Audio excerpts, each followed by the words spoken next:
আসসালামু আলাইকুম এভরিওয়ান, সবাই কেমন আছো? আমরা তো ভালো আছি।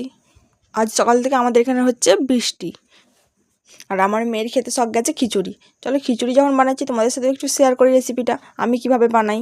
প্রথমেই আমি চালটা ধুয়ে ভিজিয়ে নিয়েছি, আর ডালের মধ্যে নিয়েছি মুগ ডাল, মুসুর ডাল, সেগুলোকেও ধুয়ে ভিজিয়ে নিয়েছি। আর নিয়েছি মটরটাকেও ধুয়ে ভিজিয়ে নিয়েছি।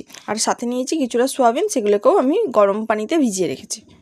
আজকে আমি খিচুড়িটা বানাবো পুরোটাই উনানের মধ্যে। উনানের একদিকে বসিয়ে দিয়েছি আমি হাঁড়ি, তাতে দিয়ে দিয়েছি চাল, ডাল, মটর সব একসাথে সেদ্ধ হতে, আর একদিকে আমি সবজিগুলো ভেজে নিচ্ছি। ওই আমি শর্টকাটে একটা করে সবজি ভাজছি আর ওই হাঁড়ির মধ্যে দিয়ে দিচ্ছি। তবে আমি কিন্তু খিচুড়ির মধ্যে এখনও পর্যন্ত কোনো মশলা অ্যাড করিনি, সেটা আমি পরে অ্যাড করব। যদিও বাড়িতে ঠিক তেমন কিছু সবজি ছিল না, যা ছিল আমি তাই দিয়েই বানিয়েছি। তোমাদের যা যা সবজি অ্যাড করতে ইচ্ছা করবে তোমরা তাই করতে পারো।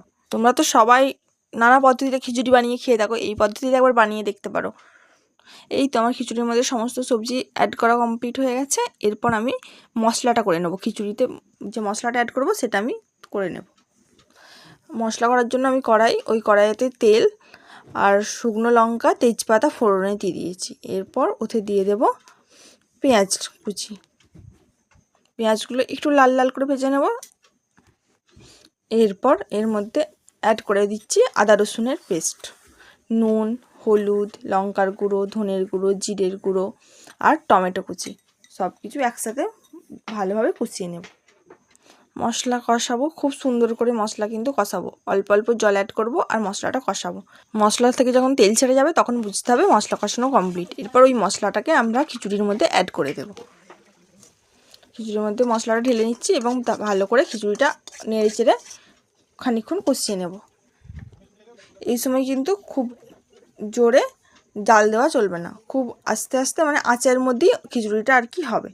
খিচুড়ি প্রায়ই আমার রেডি হয়ে গেছে। আমি শেষে দুটো ডিম ভেঙে অ্যাড করে দিচ্ছি এবং তাতে কাঁচা লঙ্কা, চিনি, গোলমরিচের গুঁড়ো আর ঘি দিয়ে নামিয়ে নেব। তাহলেই আমার রেডি খিচুড়ি। আজকে আমার খিচুড়ির সাথে ছিল মুগ ডাল, মুসুর ডালের পকোড়া।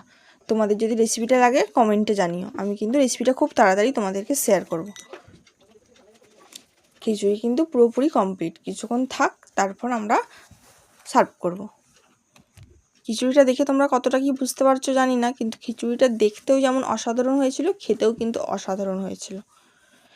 ধন্যবাদ। তোমাদের সাথে দেখা হচ্ছে আবার নতুন কোনো ভিডিওয়। ততক্ষণ পর্যন্ত সুস্থ থাকবেন, ভালো থাকবেন। আল্লাহ হাফেজ।